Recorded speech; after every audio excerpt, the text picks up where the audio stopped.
Hey folks, Rob here. We're going to be doing a little unboxing of some stuff that Dave got from Lone Canuck Publishing. So first up, we have Orange Blossom. This is dealing with the Royal Canadian Regiment capture of the Cider Roads in Italy.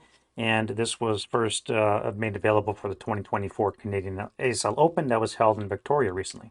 Now it's a really cool picture of the regimental hat badge. Now the reason why Dave and I enjoyed it so much is because we used to be members of the Royal Canadian Regiment, and so this kind of strikes dear to our history. And let's open it up and see what's inside. All right, so this is another Lone Canuck Publishing product, and as usual, we have a list of scenario test designers. Most of the work, I believe, was done by George Kellen himself, the owner of Lone Canuck Publishing. And we're going to have four scenarios that all depict various parts of the crossroads around Italy. This is around Ortona area. This is one of the battles that took place to the west of Ortona proper, where the Highlanders were actually leading the assault. And the left flank, one of the units holding that was the Royal Canadian Regiment. So you can also link all the scenarios together into a miniature campaign. Which is a really cool idea. All right, turn the light on so we have a little bit of more clarity here. So this is what we're looking at here. Again, we have our scenario testers, and most of the work was done by George Kellen himself, I believe. He's the owner of Lone Canuck Publishing. And this is going to consist of four scenarios, all taking place just west of Ortona, Italy, in December of 43. Now, the Highlanders of Canada, the 48 Highlanders of Canada properly, were the ones that actually assaulted the town. And one of the jobs of the left flank security to help cut Ortona off from the Germans was the Royal Canadian Regiment, who was trying to capture one of the important crossroads. Now we can link all four scenarios together into one campaign, and we just tally up our victory points. And then on the back side, we have the actual results. So depending on what you score, determines what kind of situation happens.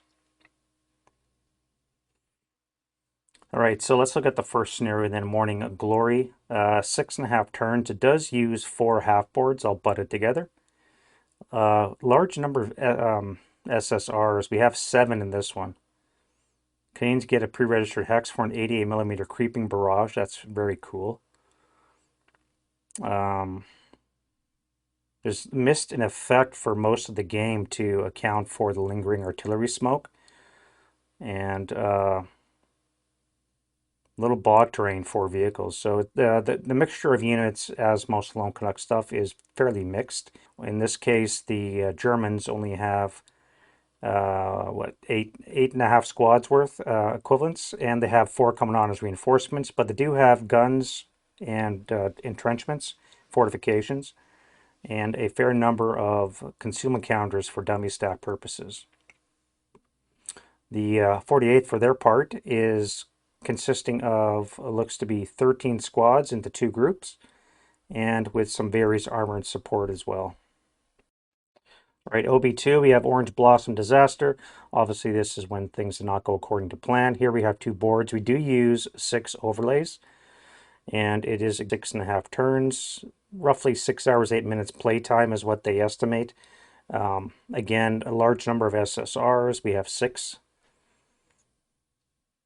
We have a little bit of variability in the number of consumer counters the Germans have. You're looking at 7 crews and 9 squads for the Fallschirmjäger, and you have 18 457s for the Royal Canadian Regiment, and then you have another half dozen entering as reinforcements with some tanks.